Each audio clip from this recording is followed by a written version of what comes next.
Vous êtes déjà allé à Maniseman en Syrie, c'était avant la révolution de 2011. Quel souvenir gardez-vous de Damas? Euh, je garde le souvenir quand je marchais j'étais en famille. On marchait un peu dans les marchés, les anciens marchés, l'architecture, voilà. Mais surtout quand on trouvait des anciennes maisons où on pourrait les découvrir. Par surprise, par peut-être. surprise, donc c'était plutôt l'architecture qui m'appâtait à l'époque. J'étais jeune, j'avais 15-16 ans, je pense. Eh bien, on va parler maintenant musique avec vous. Beyrouth and Beyond célèbre ses 10 ans. Rappelez-nous d'abord quelle est la vocation de cet événement culturel. 10 printemps, c'était un sacré pari à l'époque. Vous avez tenu quand même une décennie. Quelle est l'ambition de ce festival ?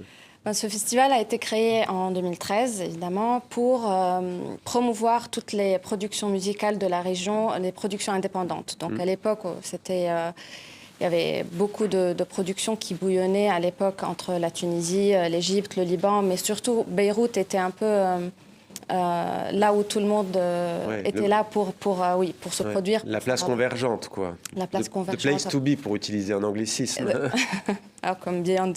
Donc, on a créé cette plateforme pour ça, évidemment. C'est un showcase festival. Donc, on invite des professionnels internationaux sur 4 jours consécutifs. Et on programme des artistes de styles différents sur les 4 soirs dans des locaux différents à Beyrouth. Des styles musicaux différents. Et pour cet anniversaire, c'est ce que vous avez voulu marquer à travers une compilation qui est donc désormais possible sur les plateformes, possible à l'écoute. Et puis en vinyle, on l'a montré. Et parmi ces artistes, alors il y en a 10, oui. 10 pour 10 ans, on va découvrir Tilt Music.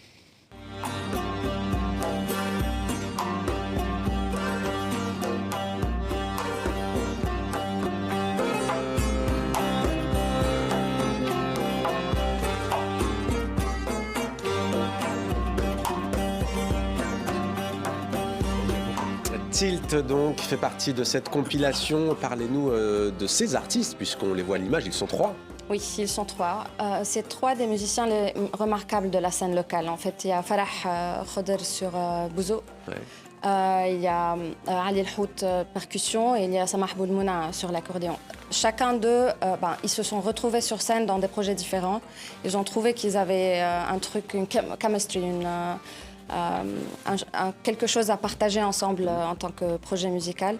Donc ils ont commencé un peu à improviser et puis Tilt existe depuis 1 an et demi ou je pense 2 ans. Ils travaillent leur premier album maintenant et c'est la première sortie qui se fait sur la compilation de Beyrouth and Beyond. Et la musique donc à l'honneur aujourd'hui dans MOE. Autre artiste, Salwa Jaradat, musique.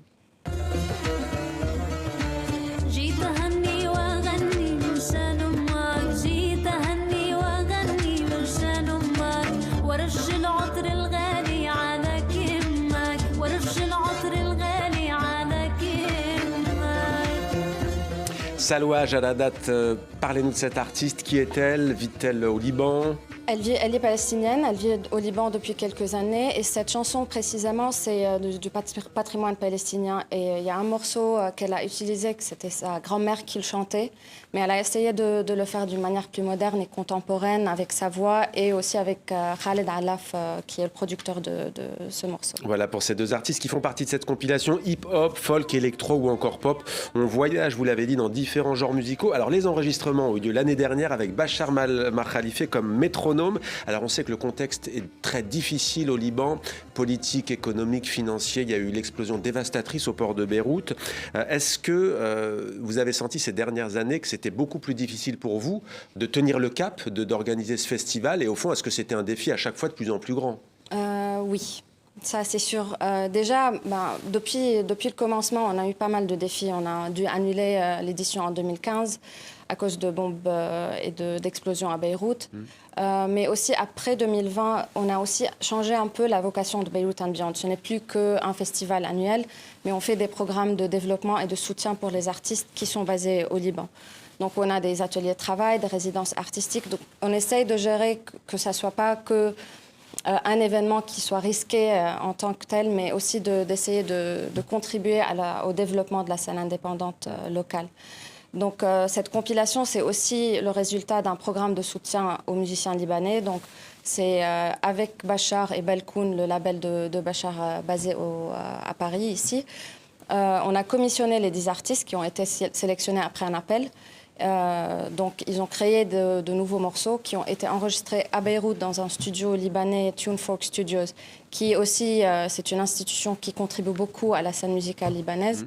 Et puis, on a fait la sortie en tant que compilation.